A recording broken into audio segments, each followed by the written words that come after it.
Okay, now we'll start about the processing of coal. In the last part, we have studied about the coal, its different types. Now the topic is processing of coal कि कोल किस तरह से निकाला जाता है, उससे कैसे different उसके जो प्रोडक्ट्स हैं कोल टार कोक उसको ऑब्टेन किया जाता है. All varieties of coal contain volatile compounds of carbon which are very useful for industrial application. जितने भी कोल की वैरायटी है, पीट हो चाहे लिग्नाइट हो बिटुमिनस हो या एंथ्रासाइट हो, सबके अंदर वॉलेटाइल कंपाउंड्स होते हैं. वॉलेटाइल मीन्स ज्वलनशील. तो ये जो कंपाउंड्स होते हैं कार्बन के इसके अंदर वो बहुत ही यूज़फुल है हमारे लिए. इंडस्ट्रीज़ में अलग अलग काम में उनको यूज़ किया जाता है. These compound are lost if the coal is straight way burn. अगर हम कोल को सीधा सा डायरेक्ट जला दें तो इससे क्या होगा, ये जो यूज़फुल कंपाउंड्स है इसके अंदर कार्बन के वो सीधे जल जाएंगे और ख़त्म हो जाएंगे. However, if the coal is subjected to destructive distillation, that is, coal is heated strongly in the absence of air, these compounds can be recovered. अगर हम इसको स्ट्रेट अवे जला रहे हैं तो क्या हो रहा है, ये जो कंपाउंड है वो लॉस्ट हो रहे हैं. तो हम इसकी जगह पर क्या करते हैं, इस कोल का डिस्ट्रक्टिव डिस्टिलेशन करते हैं. ये एक प्रोसेस का नाम है जिसके अंदर कोल को स्ट्रांगली हीट किया जाता है एयर की एब्सेंस में. मतलब ऐसी जगह पर हीट, ऐसे अपैरेटस में इसको हीट किया जाता है जहाँ पर एयर नहीं प्रेजेंट हो. और जब हम इसको इस तरह से हीट करते हैं तो हमें जो इसके डिफरेंट प्रोडक्ट्स हैं वो भी मिल जाते हैं.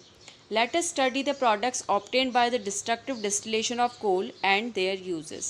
अब हम इस destructive distillation से हमें जो भी प्रोडक्ट्स मिलते हैं उनके बारे में पढ़ेंगे और उनके यूजेस के बारे में. यहाँ पर आपको एक एक्टिविटी गिवन है, activity 4.1, to study the products obtained by destructive distillation of coal. Figure given है ये 5.4, डिस्ट्रक्टिव डिस्टिलेशन ऑफ कोल. इसके अंदर अपैरेटस बता रखा है कि किस तरह से सेटअप किया जाता है लैब के अंदर. इसके अंदर पाउडर्ड कोल पाउडर, ये आपको एक ब्लू कलर का यहाँ पे कोल पाउडर दिख रहा है. पाउडर्ड कोल होता है, उसको यहाँ पे हार्ड ग्लास टेस्ट ट्यूब के अंदर रखते हैं और स्ट्रांगली हीट करते हैं. तब तक हीट करते हैं जब तक कि ये कोक के अंदर चेंज नहीं हो जाए. इसको हीट जब करेंगे तो यहाँ पे एक पोरस सब्सटेंस रह जाएगा. हमने कोक के बारे में पढ़ा था, कोक कैसा होता है, पोरस होता है. तो यहाँ पे एक इसको हीट जब तक करते रहेंगे तो एक ग्रे कलर का एक पोरस सब्सटेंस बच जाएगा जिसको हम बोलते हैं कोक. फिर जो डार्क ब्राउनिश ब्लैक वेपर है वो यहाँ से बाहर की तरफ जाएगी और कुछ कार्बन प्रेजेंट जो होगा इस वेपर में वो क्या होते हैं, इस टेस्ट ट्यूब के माउथ के पास जाकर सॉलिडिफाई हो जाते हैं. सॉलिडिफाई मीन्स चेंज हो जाते हैं, वेपर स्टेट से चेंज हो जाते हैं. और उसको हम क्या बोलते हैं, कार्बन बोलते हैं, कार्बन गैस. ये जो वेपर्स है फिर इसको हम पास करते हैं वाटर. ये जो कॉनिकल फ्लास्क के अंदर जो वाटर है इसके यहाँ से इसको जब पास करते हैं तो ज़्यादातर अमाउंट की जो वेपर्स है वो यहाँ पर कंडेंस हो जाती है और दो अलग अलग लेयर में बट जाती है. लोअर लेयर जो होती है वो ब्लैक, उसके अंदर ब्लैक थिक कलर का लिक्विड होता है जिसको हम बोलते हैं कोल्टार, या नीचे की तरफ आपको दिख रहा है कोल्टार. और जो टॉप लेयर होती है उसके अंदर होता है अमोनिया लिक्वर. अमोनिया लिक्वर जो होता है ये फिर अमोनिया लिक्वर होता है टॉप लेयर में. कलरलेस गैस जो है उसमें से वो बाहर की तरफ उसमें से बबल्स निकलने लग जाते हैं जिसको हम बोलते हैं, वो बाहर की तरफ जाएगी. जैसे ये आपको दिख रहा है flame of burning coal gas बाहर की तरफ निकाला जा रहा है उस गैस को. ये येलोइश फ्लेम के साथ जलती है अगर इसको जलाया जाए तो. और इस गैस के अंदर मेनली मिक्सचर होता है हाइड्रोजन, मीथेन, कार्बन मोनोऑक्साइड और इथाइलिन का. मतलब जो कोल गैस की हम बात कर रहे हैं, कोल गैस इन सब चीज़ों का मिक्सचर है. Next topic is uses of Coke. Coke initially हमें जो प्रोडक्ट मिला था स्ट्रांगली उसको बर्न करने पे वो क्या था, कोक. कोक जो है वो वाटर गैस के मैन्युफैक्चर में काम आता है. हाउस होल्ड फ्यूल, घर में जो फ्यूल ईंधन जो हम इस्तेमाल करते हैं उसमें काम में आता है. ग्रेफाइट के बनाने में यूज़ आता है. मेटल के एक्सट्रैक्शन में काम आता है जैसे कि आयरन, कॉपर, टिन, जिंक. ये सारे जो मेटल है इनको अर्थ के सरफेस के अंदर हमें कोई भी मेटल जो है वो प्योर फॉर्म में नहीं मिलता है, उसके साथ इम्प्योरिटीज़ मिक्स होती है. तो हमें क्या करना होता है, इस इम्प्योरिटीज़ में से जो हमारा मेटल है उसको अलग से निकालना होता है, एक्सट्रैक्ट करना होता है. तो उसको जब एक्सट्रैक्ट किया जाता है तो उसके अंदर ये कोक भी इस्तेमाल किया जाता है. ये एक रिड्यूसिंग एजेंट है, मतलब उस कंपाउंड में से जो हमारा आयरन, कॉपर, टिन, जिंक जो है उनको अलग कर लेगा. Next is uses of carbon gas. Carbon gas is a good conductor of electricity. Conductor, insulator आपको पता ही है, कंडक्टर जिससे इजीली फ्लो हो जाता है, इंसुलेटर जिससे फ्लो नहीं होता है। तो कार्बन गैस जो है वो अच्छी कंडक्टर है इलेक्ट्रिसिटी की। It is used for making positive electrodes for dry cell. Dry cells क्या होते हैं, हमारे जो रिमोट में और हम जो सेल यूज़ करते हैं वो ड्राई सेल होते हैं, और इसको इसके अंदर दो इलेक्ट्रोड्स होते हैं, एक नेगेटिव होता है और एक पॉजिटिव होता है। आपने देखा होगा एक पे प्लस लिखा होता है, माइनस लिखा होता है, इस तरह से पॉजिटिव और नेगेटिव इलेक्ट्रोड्स होते हैं। तो जो पॉजिटिव इलेक्ट्रोड है उसको बनाने के लिए कार्बन गैस का यूज़ किया जाता है। It is also used in making electrodes for the extraction of aluminium metal from its मॉल्टन bauxite और। इसके अलावा जो गैस कार्बन है इसका यूज़ इलेक्ट्रोड बनाने के लिए किया जाता है। वो इलेक्ट्रोड बनाने के लिए किया जाता है जिसमें मॉल्टन मतलब क्या होता है, लिक्विड फॉर्म में, बॉक्साइट और। बॉक्साइट क्या होता है, बॉक्साइट एक ओर है। ओर मतलब एक रॉ फॉर्म होता है जिसको ज़मीन के अंदर से निकाला जाता है, उसके अंदर एल्यूमिनियम और दूसरे इम्प्योरिटीज़ और मेटल्स जो है वो मिक्स होते हैं। तो उसके अंदर से एल्यूमिनियम को एक्सट्रैक्ट करने के लिए जो इलेक्ट्रोड बनाई जाती है वो बनाने के लिए कार्बन गैस का यूज़ होता है। Next is uses of coal tar. It is a foul smelling dark brown liquid. Foul smelling मतलब गंदी स्मेल करने वाला, डार्क ब्राउन कलर का लिक्विड होता है। It is subjected to fractional distillation where useful chemicals such as benzene, toluene, anthracene, phenol and naphthalene separate out. ये जो dark brown liquid होता है इसका फ्रैक्शनल डिस्टिलेशन किया जाता है। इट इज़ यूज, और इससे इंपॉर्टेंट केमिकल्स मिलते हैं, बेंजीन, टोलुइन, एंथ्रासीन, फिनॉल और नैप्थलीन। ये जो केमिकल्स है ये इसके फ्रैक्शनल डिस्टिलेशन करने पे सेपरेट हो जाते हैं। ये केमिकल जो है इनका वाइडली यूज़ किया जाता है डाई बनाने के लिए, ड्रग्स बनाने के लिए या फिर एक्सप्लोजिव्स बनाने के लिए। एग्जाम्पल दे रखा है, टोलुइन का यूज़ होता है डीडीटी बनाने के लिए, बेंजीन यूज़ होता है बीएचसी बनाने के लिए, ये एज अ इंसेक्टिसाइड यूज़ होता है। इंसेक्टिसाइड्स कीड़े जो होते हैं उनको मारने के लिए इसका यूज़ होता है। इसी तरह से टोलुइन जो है ये टीएनटी बनाने के लिए यूज़ होता है और एक्सप्लोजिव मटेरियल बनाने के लिए यूज़ होता है, जैसे कि जो गन्स के, बंदूकों के जो कार्ट्रिज होते हैं उनके अंदर। इसके बाद जो रेसिड्यू बच जाता है डिस्ट्रक्टिव डिस्टिलेशन के बाद उसको बोला जाता है पिच, और इसको रोड्स की मेटलिंग करने के लिए यूज़ किया जाता है। जो आपने रोड बनते हुए देखा होगा उसके टाइम पे जो ब्लैक कलर का एक लिक्विड सा डाला जाता है गंदी सी स्मेल वाला, उसको ये जो रेसिड्यू होता है वो इसलिए काम में आता है। कॉमन नेम जो है इस पिच का वो है कोल टार, और ये साइंटिफिकली करेक्ट नहीं है। Next is uses of coal gas. Coal gas obtained जो होती है उसकी स्मेल थोड़ी सी फॉल स्मेल होती है क्योंकि उसके अंदर हाइड्रोजन सल्फाइड गैस प्रेजेंट होती है और इस गैस की स्मेल जो है वो अच्छी नहीं होती है।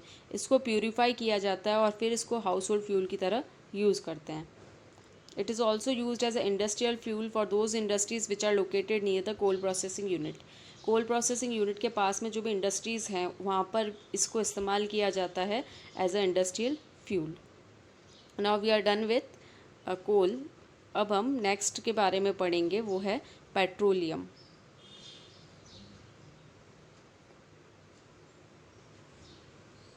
It's name is derive from the Latin word.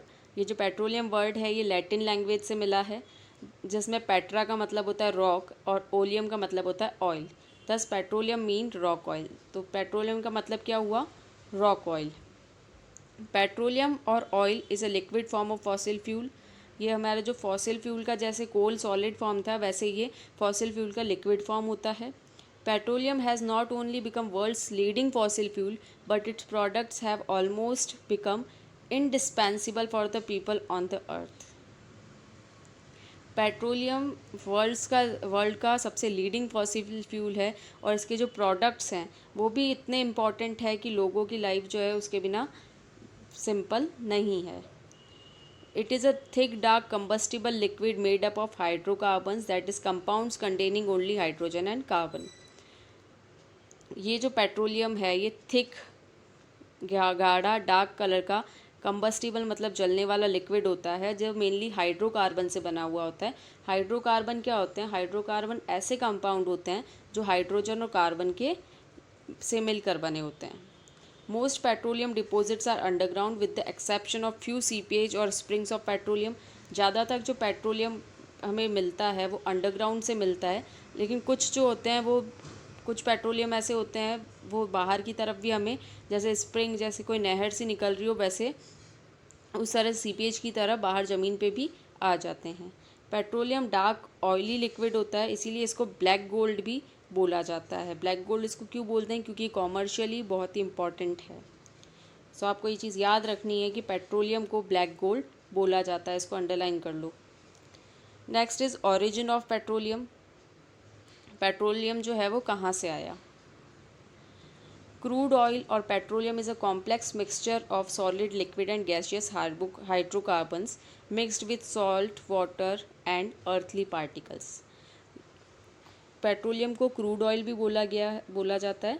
ये एक मिक्सचर होता है, इसके अंदर सॉलिड लिक्विड गैस तीनों फॉर्म में मिक्सचर है, ये हाइड्रोकार्बन्स का मिक्सचर है। और इसके साथ साथ इसमें सॉल्ट वाटर भी होता है और कुछ अर्थ के सरफेस के जो पार्टिकल्स होते हैं, अर्थ के अंदर के पार्टिकल्स, वो भी होते हैं। It is believe that petroleum is formed by anaerobic decomposition of extremely small sea animals and plants which got purified in the seabeds million of years ago. Let us try to see how this happened. ऐसा माना जाता है कि petroleum जो है वो anaerobic decomposition, anaerobic क्या होता है? जब ऑक्सीजन की एब्सेंस में डिकम्पोजिशन होगा। डिकम्पोजिशन मतलब वो नष्ट होंगे, रॉटिंग होगी उनकी, फिर वो नष्ट हो जाएंगे ऑक्सीजन की एब्सेंस में, तो वो कहलाएगा एनएरोबिक डिकम्पोजिशन। जब जो छोटे छोटे सी एनिमल्स हैं या प्लांट्स है उनका डिकम्पोजिशन होता है ऑक्सीजन की एब्सेंस में, तो वो सी बेड जो है मतलब सी का जो बॉटम होता है वहाँ पर इकट्ठे हो जाते हैं और इसको मिलियन ऑफ ईयर्स लगते हैं, तब जाकर पेट्रोलियम बनता है। The formation of oil is similar to the formation of coal. जिस तरह से कोल बन रहा था उसी तरह से पेट्रोलियम भी बनता है। Million of years ago countless number of small marine plants and animals living in the sea sank down to the seabed when they dies. Million सालों पहले कई सारे जो छोटे छोटे मैराइन मतलब समुद्र के अंदर मिलने वाले प्लांट्स और एनिमल्स थे, वो मरने के बाद कहाँ इकट्ठा हो गए? सी का जो बेड है, सी का जो बॉटम होता है वहाँ पर इकट्ठे हो जाते हैं। Over a period of time the mud accumulated over the layers of plant and animal remains. और टाइम के साथ क्या हुआ? उनके ऊपर जो है मड गीली मिट्टी जो है वो इकट्ठी होती रही और उसकी लेयर पे लेयर बनती गई। These were subjected to great pressure and heat and were crushed under layers of mud. और इसके कारण ऊपर जैसे जैसे उसके ऊपर मड की लेयर आती गई तो उनके ऊपर बहुत ही प्रेशर और हीट डेवलप होने लग गई। Gradually they were converted into layers of sedimentary rock. और धीरे धीरे वो किस में चेंज हो गए? सेडिमेंट्री रॉक्स में चेंज हो गई, वो जो मड की लेयर्स बनती गई जा रही थी। Under heat and pressure the plant and animals remain with in the sedimentary rocks were eventually transferred into petroleum and natural gas. और इस हीट और प्रेशर के कारण जो प्लांट और एनिमल्स रिमेन थे इन सेडिमेंट्री रॉक्स के अंदर, वो किस में ट्रांसफ़र हो गए? पेट्रोलियम और नेचुरल गैस में। The oil and gas seeped upward until they reached layer of hard rock and got trapped under the rock.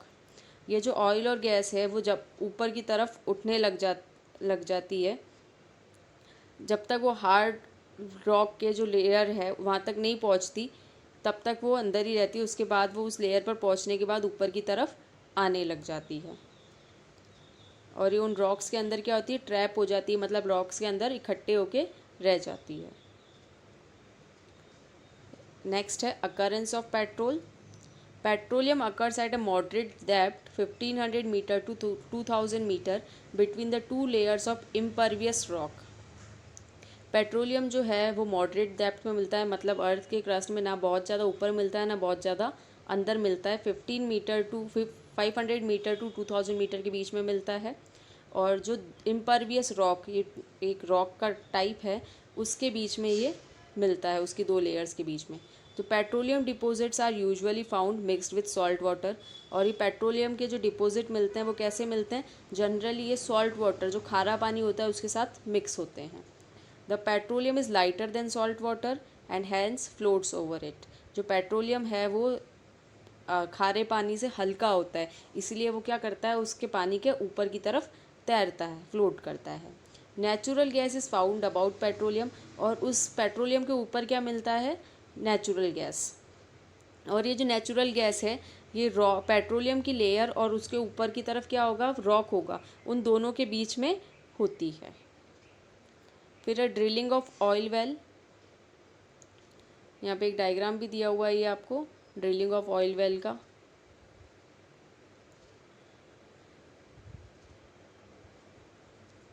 The prospective size of petroleum is located and mapped by geographic, geological and seismic method। Petroleum की जो size है ज़मीन के अंदर वो कहाँ पर है, कितनी क्वांटिटी में है, ये पता किया जाता है। इसके लिए मेथड है जोग्राफिक मेथड, जियोलॉजिकल मेथड और सिस्मिक मेथड। ये मेथड के नाम है, तरीके हैं जिससे ये पता किया जाता है कि पेट्रोलियम कहाँ पर है और कितना है। With the help of giant rigs a hole is drilled in the earth crust. Rig का इस्तेमाल करके, ड्रिलर कह सकते हैं अपन उसको, उसका इस्तेमाल करके बहुत ही अर्थ के क्रस्ट के अंदर होल किया जाता है, ड्रिल किया जाता है वहाँ पे उसको। When the hole reaches the rock cap, जब वो होल रॉक कैप पर पहुँच जाता है तो नेचुरल गैस सबसे ऊपर की तरफ क्या थी, नेचुरल गैस थी, उसके नीचे पेट्रोलियम है और उसके नीचे सॉल्ट वाटर है। तो नेचुरल जैसे ही वहाँ तक पहुँचते हैं रॉक कैप के यहाँ, तो नेचुरल गैस सबसे पहले बाहर आना चालू होती है और वो बहुत ही ग्रेट प्रेशर के साथ बाहर आती है।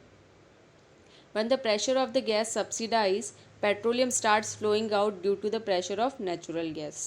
जब वो गैस जो है ऊपर वाली, वो जब तक बाहर आती है सबसे पहले बहुत प्रेशर से, फिर वो प्रेशर क्या होता है, सब्सिडाइज होता है, कम होता जाता है। तब क्या करता है, तब पेट्रोलियम जो है, पेट्रोल भी बाहर आना स्टार्ट कर देता है, क्योंकि वहाँ पर बहुत ज़्यादा नेचुरल गैस जो थी उसने बहुत ज़्यादा प्रेशर क्रिएट कर रखा होता है। When the pressure falls further, the petroleum is pumped out by electrical motor। और धीरे धीरे क्या होता है, शुरुआत में तो बहुत प्रेशर के साथ पेट्रोलियम निकलता है, लेकिन बाद में क्या होता है, प्रेशर कम हो जाता है। तब वहाँ पे क्या करा जाता है, मोटर लगाई जाती है जिससे कि पेट्रोलियम जो है वो बाहर की तरफ निकाला जा सके। It should be noted that many oil wells yield only gas and not petroleum. हमें ये चीज़ ध्यान में होनी चाहिए कि कई सारे ऑयल वेल्स मतलब ऐसे जो कुएँ, सुना होगा आपने ये तेल के कुएँ, वहाँ पे जनरली जो होता है कई सारे जो हैं वो सिर्फ गैस बाहर निकालते हैं, पेट्रोलियम को बाहर नहीं निकालते हैं। Thus, hundreds of oil wells are drilled in the prospective area, but only some of them yield petroleum।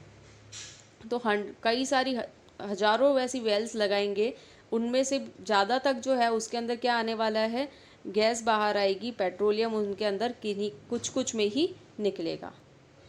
ये देखो ये डायग्राम बता रखा है, ऑयल सैंड है, पंप है, सीमेंट है, शक्कर रॉड है, ट्यूबिंग है, कास्टिंग है, इसके डिफरेंट अलग अलग पार्ट्स बता रखे हैं। नेक्स्ट है रिफाइनिंग ऑफ पेट्रोलियम, मतलब एक बार जब पेट्रोलियम हमने ऑयल वेल लगा के निकाल दिया ड्रिलिंग करके, फिर उसको कैसे ऑब्टेन करेंगे। कि रिफाइनिंग ऑफ पेट्रोलियम, रिफाइनिंग करने के लिए देखो क्या किया जाता है, जो क्रूड पेट्रोलियम है, जो कच्चा हमने रॉ फॉर्म में जो पेट्रोलियम मिला है, इसकी रिफाइनिंग करी जाएगी। रिफाइनिंग क्यों करेंगे, इसको फ्यूल और दूसरे पर्पज़ के लिए यूज़ करने के लिए। Crude petroleum must be refined before it is used as a fuel और for other purposes. It is a mixture of various constituents like petroleum gas, paraffin wax, petrol, diesel, lubricating oil etcetera. हमें जो petroleum मिला है उसके अंदर वो बहुत सारी चीज़ों का मिक्सचर है। उसके अंदर पेट्रोलियम गैस भी है, पैराफिन वैक्स भी है, पेट्रोल भी है, डीजल भी है, लुब्रिकेटिंग ऑयल जो ऑयल डाला जाता है ना मशीनों के पार्ट्स के बीच में लगाने के लिए, वो भी है। The basic step in the refining process is distillation. तो जो बेसिक प्रोसेस है जिसके अंदर पेट्रोल की क्या करी जाती है, रिफाइनिंग करी जाएगी, जिससे बाकी सारी चीज़ें अलग अलग सेपरेट हो जाए, उस प्रोसेस का नाम क्या है, distillation. Distillation separates crude oil into variety of groups by boiling them until they vaporise. Distillation क्या करेगा, क्रूड ऑयल को अलग अलग वैरायटी जो है उसके अंदर सेपरेट कर देगा। वो उसको उनको कैसे सेपरेट करता है, उनको बॉईल करता रहता है जब तक कि वो वेपर के अंदर चेंज नहीं हो जाए। क्रूड ऑयल कैसा था, लिक्विड फॉर्म में था, थिक लिक्विड में, वो उसको तब तक बॉईल करेगा जब तक वो वेपर फॉर्म में नहीं आ जाते। The vapour is allowed to cool at different temperature in a huge tower. ऐसे ही आपको जैसे डायग्राम में दिख रहा है, एक बड़ा सा ऐसे टावर सा है और यहाँ पे हर जगह अलग अलग टेम्परेचर है। तो ये इसकी जितने भी कंपोनेंट्स हैं वो अलग अलग टेम्परेचर पर हमें मिलते हैं। At each temperature a number of hydrocarbon become liquid and separate out. Her temperature पे कई सारे हाइड्रोकार्बन जो है वो कैसे हो जाएंगे, लिक्विड में बदल जाएंगे और सेपरेट हो जाएंगे। तो इसीलिए इनको क्या बोला जाता है, फ्रैक्शंस। फ्रैक्शंस क्या होता है, फ्रैक्शन मतलब हिस्सा होता है, अलग अलग पार्ट्स। तो इसी तरह ये जो पूरा अपैरेटस जो दिया हुआ है इसके अंदर क्या हो रहा है, अलग अलग हिस्सों में अलग अलग चीज़ हमें मिल रही है। जैसे ये डायग्राम के अंदर देखो, सबसे पहले ये पेट्रोल मिल रहा है अलग 70 डिग्री पर, फिर नेप्थलीन मिल रहा है 120 डिग्री पर, फिर कैरोसिन मिल रहा है 170 डिग्री पर। तो ऐसे ही हमें अलग अलग मिलते रहते हैं। और ये जो प्रोसेस है इसीलिए इसको क्या बोला जाता है, फ्रैक्शनल डिस्टिलेशन। फ्रैक्शनल डिस्टिलेशन क्यों बोल रहे हैं, क्योंकि अलग अलग फ्रैक्शन पर हमें अलग अलग चीज़ें मिल रही है। Some fraction are used as fuel. कुछ फ्रैक्शन को फ्यूल्स की तरह इस्तेमाल किया जाता है, जैसे पेट्रोलियम और डीजल। और दूसरे फ्रैक्शन जो है उनकी फर्दर प्रोसेसिंग करी जाती है और ज़्यादा उनको प्रोसेस किया जाता है, जिससे हमें केमिकल रॉ मटेरियल मिल जाए। Crude petroleum is heated to a temperature of 400 degrees Celsius or slightly above in a furnace. Crude oil जो है, जो जिस फॉर्म में हमें वो अर्थ के सरफेस के अंदर से मिलता है, उसको हीट किया जाता है लगभग 400 डिग्री सेल्सियस या इससे थोड़ा सा ऊपर टेम्परेचर पर, उस फर्नेंस के अंदर। फर्नेंस जहाँ पर जो हमने डायग्राम में देखा था ना, एक स्ट्रक्चर सा दिख रहा था जिसके अंदर फ्रैक्शनल डिस्टिलेशन किया जा रहा था पेट्रोलियम का, उसके अंदर इसको हीट किया जाता है। The vapours of petroleum are fed into a tall fractionating column near its bottom. जो पेट्रोलियम की जो वेपर्स है वो कहाँ पर आती है, उस फ्रैक्शनेटिंग कॉलम में आती है, नीचे की तरफ से आती है और ऊपर की तरफ उठती है। As the vapour rise up in the column they lose heat and hence their temperature drops. Fractionating column के अंदर जो वेपर्स है वो नीचे की तरफ से आती है, और जैसे जैसे वो ऊपर की तरफ उठती है उनके अंदर जो हीट है वो कम होती जाती है और टेम्परेचर कम हो जाता है। Thus, fractionating column maintains itself at different temperature which decrease in magnitude in the upward direction. तो जो फ्रैक्शनेटिंग कॉलम है वो अपने आप में अलग अलग टेम्परेचर पर, अलग अलग हाइट पर वो अलग अलग टेम्परेचर मेंटेन करके रखता है, और टेम्परेचर जो है वो जैसे जैसे ऊपर की तरफ उठता है टेम्परेचर कम होता जाता है। Due to this difference in temperature, the vapors with higher boiling point condense first, but the vapors with the lower boiling point rise up and condense in different parts of the fractionating column. और ये जो temperature में difference आ रहा है कि जैसे जैसे वो वेपर ऊपर की तरफ उठेगी उसका जो टेम्परेचर है वो कम होता जाएगा। तो इसी टेम्परेचर डिफरेंस के कारण वो वेपर जिसका बॉइलिंग पॉइंट हाई है वो सबसे पहले कंडेंस होगी, और फिर बाद में जो वेपर्स, ऐसी वेपर्स जिनका बॉइलिंग पॉइंट कम है वो ऊपर की तरफ उठेगी और फ्रैक्शनेटिंग कॉलम के अलग अलग पार्ट्स पर कंडेंस हो जाएगी। The vapours gases which do not liquefy are taken out from the top of the fractionating column. तो जितनी भी उसके फ्रैक्शनेटिंग कॉलम के अंदर जितनी भी लिक्विफाई होनी है, लिक्विड में चेंज होनी है, वो हो जाएगी, और जो वेपर चेंज नहीं होगी लिक्विड में उनको ऊपर की फ्रैक्शनेटिंग कॉलम के ऊपर की तरफ से बाहर निकाल दिया जाता है। In the fractional distillation of petroleum the residual oil liquefies at 400 degree Celsius. Fuel oil at 350 degree Celsius to 400 degree Celsius, diesel oil at 250 degree Celsius to 350 degree Celsius, kerosene oil at 170 degree Celsius to 250 degree Celsius, and gasoline at 40 degree Celsius to 170 degree Celsius. जो fractional distillation हो रहा है petroleum का, उसके अंदर जो residual oil है, residual oil जो ऑयल बच जाता है वो लिक्विड कब बनता है, 400 डिग्री सेल्सियस पर।